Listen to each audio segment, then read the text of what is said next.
Hello students. सो आज की इस वीडियो में we are going to discuss the chemical reactivity of the elements of group 15।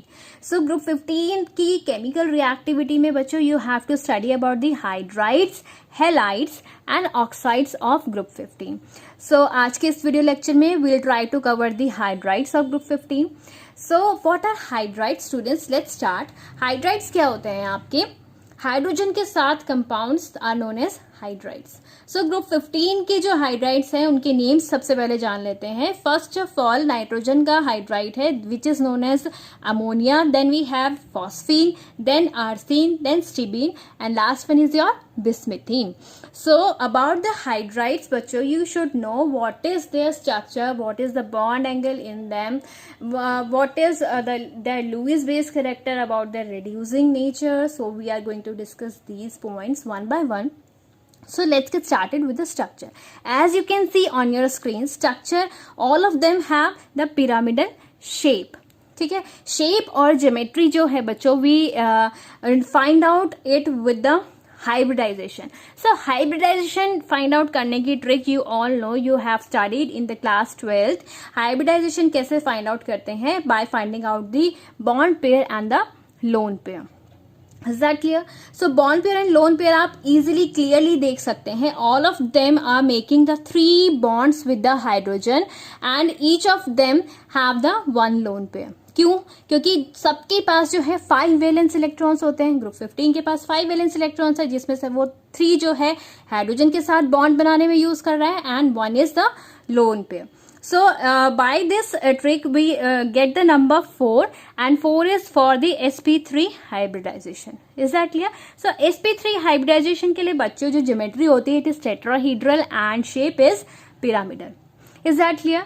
Now the next important thing is about their bond angle. Hydrides का bond angle जो है बच्चों it decreases from top to bottom down the group. ठीक है, down the group जो है आपका bond angle decrease करता है. Now reason you can see on your screen, I have written here कि बॉन्ड एंगल जो है it is directly proportional to the electronegativity of the central atom. ठीक है, अब यहाँ पर ये चीज तो आपको क्लियर हो गई है कि बॉन्ड एंगल यहाँ पर हाइड्राइड्स के लिए इलेक्ट्रोनेगेटिविटी पे डिपेंड कर रहा है. सो सब में इन सब में से इलेक्ट्रोनेगेटिविटी जो है it is high for the nitrogen. Nitrogen is most electronegative in the group. So nitrogen में बॉन्ड एंगल ज्यादा होगा देन फॉस्फीन में, देन अमोनिया में बॉन्ड एंगल ज्यादा होगा देन फॉस्फीन में and down the group decrease करता जाएगा. नाउ यहाँ पर रीजन जानना जरूरी है आपको to answer all the type of reasoning questions. So general जो बात है बच्चों जो आप 11th क्लास में पढ़ते आए हैं कि बॉन्ड एंगल जो है ना वो लोन पेयर पे डिपेंड करता है. ठीक है, जितने ज्यादा लोन पेयर होंगे सेंट्रल एटम के पास तो लोन पेयर होने के कारण क्या होता है, इलेक्ट्रॉन की रिपल्शन होने लग जाती है. ठीक है, लोन पेयर में क्या है, इलेक्ट्रॉन्स होते हैं. इलेक्ट्रॉन एक दूसरे को रिपेल करेगा जितने ज्यादा लोन पेयर होंगे. ठीक है, रिपल्शन होने के कारण वो बॉन्ड एंगल्स पर दबाव बनाएंगे एंड बॉन्ड एंगल्स जो है डिक्रीज कर जाता है. ठीक है, जितने ज्यादा लोन पेयर होते हैं उतना छोटा बॉन्ड एंगल होता है. बट यहाँ पर अगर हम हाइड्राइड्स को देखें सबके पास 3 बॉन्ड पेयर्स हैं एंड 1 लोन पेयर है. तो लोन पेयर यहाँ पर डिसाइडिंग फैक्टर तो हो नहीं सकता. यहाँ पर डिसाइडिंग फैक्टर क्या है, आपकी इलेक्ट्रोनेगेटिविटी है. Is that clear? So nitrogen being most electronegative ये क्या करता है, रीजन यू मस्ट नो. ठीक है, I am drawing here for example ये नाइट्रोजन है. ठीक है, नाइट्रोजन के पास एक लोन पेयर है एंड इस तरीके से इसने हाइड्रोजन के साथ बॉन्ड बनाया हुआ है. तो नाइट्रोजन इलेक्ट्रोनेगेटिव होने के कारण क्या होती है इलेक्ट्रोनेगेटिव की टेंडेंसी कि वो शेयर्ड पेयर जो होता है बॉन्ड का उसे अपनी तरफ अट्रैक्ट करता है. ठीक है, तो ये क्या करेगा, इन दोनों इलेक्ट्रॉन्स को अपनी तरफ अट्रैक्ट करेगा. तो ये जब सारे के सारे नाइट्रोजन के पास पहुंचने लग जाएंगे, ठीक है, when they reach close to the nitrogen तो क्या होगा, सारा का सारा जो नेगेटिव चार्ज है वो नाइट्रोजन के आसपास यहाँ पर इकट्ठा हो जाएगा. अब जब सेम टाइप ऑफ चार्ज ज्यादा इकट्ठा हो जाए, कम volume electron density per unit volume increase कर जाएगी तो क्या होगा, रिपल्शन होने लग जाएगा इलेक्ट्रॉन्स के बीच में टू अटेन द स्टेबिलिटी. तो क्या होगा, रिपल्शन होगा. तो इस तरीके से क्या होगा, बॉन्ड एंगल इंक्रीज कर जाएगा। रिपल्शन होने के कारण ये बॉन्ड्स एक दूसरे से दूर चले जाएंगे टू अटेन द स्टेबिलिटी। जैसे कि कभी किसी दो भाई बहनों के बीच में झगड़ा होता है, ठीक है, झगड़ा होगा तो क्या करें, सबसे बढ़िया सोल्यूशन क्या होगा कि दोनों एक दूसरे से दूर चले जाएं, तो वहां पर क्या होगा, लड़ाई खत्म हो जाएगी। सो इसी तरीके से यहाँ पर सेम कॉन्सेप्ट है इन कंपाउंड्स में भी। डेली लाइफ से बच्चों रिलेट करोगे तो बहुत ही इजीली आप कॉन्सेप्ट्स को अपने माइंड में फिट कर पाओगे। Is that clear? Now, let's discuss the next important thing about the thermal stability. Thermal stability hydrides की बच्चों डाउन द ग्रुप डिक्रीज करती है। अब थर्मल स्टेबिलिटी क्या होती है कि आप किसी कंपाउंड को हीट करो, ठीक है, एंड बॉन्ड ना टूटे, वो कंपाउंड टूटे ना, ठीक है। थर्मल स्टेबिलिटी मतलब हीट करने पर स्टेबल रहे कंपाउंड। तो हीट करने पर स्टेबल कब रहता है, जब वो कोई कंपाउंड टॉप ग्रुप में टॉप का हो। डाउन द ग्रुप क्या होता है, डाउन द ग्रुप एटम का साइज बढ़ता जाता है। एटम का साइज अगर बढ़ता है बच्चों तो आपका जो EH बॉन्ड मतलब नाइट्रोजन फैमिली का कोई भी कंपाउंड और हाइड्रोजन के साथ जो बॉन्ड है हाइड्राइड्स में, वो उसकी स्ट्रेंथ कम होती जाती है। ऐसा क्यों हो रहा है, एटम का साइज अगर बड़ा होता है तो इनऑर्गेनिक में आपने पढ़ा हुआ है कि ओवरलैपिंग अच्छी नहीं होती ऑर्बिटल्स की, एंड इनइफेक्टिव अगर ओवरलैपिंग होगी तो क्या होगा, बॉन्ड वीक होगा ऑब्वियसली। डाउन द ग्रुप क्या होता है, बॉन्ड की स्ट्रेंथ कम होती है।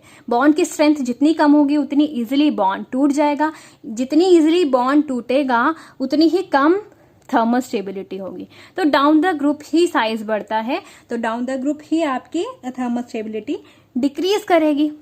Is that clear? Now let's discuss about their reducing nature. Reducing character क्या होता है बच्चों किसी भी कंपाउंड का, कि वो कितनी इजीली हाइड्रोजन को रिमूव कर पाए। Tendency to remove hydrogen is reducing nature, ठीक है। अब रिड्यूसिंग नेचर अगर हम हाइड्राइड्स का देखें, डाउन द ग्रुप क्या करता है, इंक्रीज करता है। जितनी जल्दी बॉन्ड टूटेगा उतनी ही जल्दी हाइड्रोजन रिमूव हो पाएगा, ठीक है। अब बॉन्ड जल्दी, अभी अभी आपने पढ़ना है थर्मल स्टेबिलिटी जो है, ठीक है, उसमें आपने पढ़ा था कि बॉन्ड स्ट्रेंथ जो है वो डाउन द ग्रुप डिक्रीज कर जाती है due to the ineffective overlapping of the orbitals. Down the group क्या है आपका, एटॉमिक साइज इंक्रीज करता है, तो इनइफेक्टिव ओवरलैपिंग होती है जिसकी वजह से बॉन्ड स्ट्रेंथ कम होती है डाउन द ग्रुप।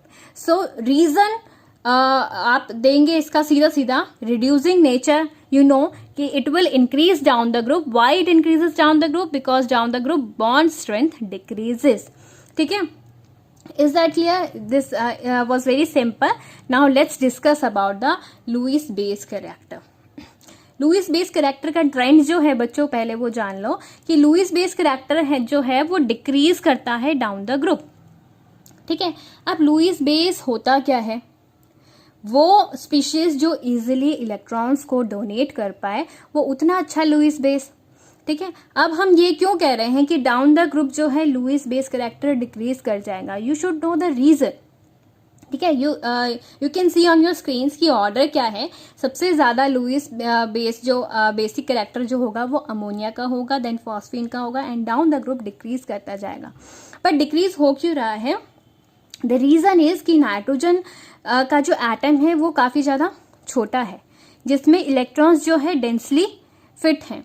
बस डाउन द ग्रुप जैसे जैसे आप जाते हैं एटम का साइज बढ़ता जाता है, ठीक है। D and F orbitals involve हो जाते हैं जिनकी शेप क्या है, डिफ्यूज्ड है, बहुत बड़ी है। उसमें जो इलेक्ट्रॉन्स है वो बिखरे हुए हैं इधर उधर, ठीक है। अब बिखरे हुए हैं, उनको डोनेट करना इजी नहीं होगा, टाइम लेगा। दोनों को पहले इकट्ठा करोगे फिर डोनेट करोगे तो वो टाइम लेगा, ठीक है। जैसे कि आप you can understand this thing by the simple story कि for example four friends plans for a tour. So tour के लिए अगर वो प्लान कर रहे हैं, they have to reach the destination on time, तो वो क्या करेंगे, उनके लिए कन्वीनियंट रहेगा कि वो चारों फ्रेंड्स जो है एक जगह इकट्ठा हो जाए एंड वहां से अपनी जर्नी स्टार्ट करें, तो वो काम जल्दी होगा। एंड अगर इस तरीके से कोई करता है कि ये फ्रेंड्स दूर दूर कहीं रह रहे हैं डेस्टिनेशन पे, और एक फ्रेंड पहले दूसरे को साथ ले रहा है, फिर चारों फ्रेंड्स इकट्ठा हो रहे हैं and then they proceed for the final destination, तो इट विल टेक टाइम, ठीक है। वो इनएफिशिएंट वर्क होगा। सो यही चीज यहाँ पर है बच्चों, लुईस बेस कैरेक्टर में क्या हो रहा है, आप नाइट्रोजन को देखोगे तो साइज छोटा है, जिसमें क्या है, आपकी जो लोन पेयर जो है, इलेक्ट्रॉन्स जो है वो डेंसली फिट है, electron density per unit volume जो नाइट्रोजन की है वो ज्यादा है। बट डाउन द ग्रुप जैसे जैसे जाते हैं, एटम्स का साइज बड़ा होता जाता है, ऑर्बिटल्स का साइज बड़ा होता जाता है, जिसमें क्या होता है, electron density per unit volume decrease करती जाती है डाउन द ग्रुप। ठीक है, अब डिक्रीज करेगी तो इलेक्ट्रॉन डोनेट करने की कैपेसिटी जो है वो डाउन द ग्रुप डिक्रीज कर जाएगी। Is that clear? ठीक है, छोटे एटम से इलेक्ट्रॉन को डोनेट करना इजी होता है बच्चों, एंड जितना बड़ा एटम होगा उतना टाइम लेगा, इनइफेक्टिव वर्क होगा वो उस एटम के लिए to donate the electron pair. So down the group Lewis Pace character decreases. So that's all for today's video, students. So make your short notes, keep doing your revision, and all the best.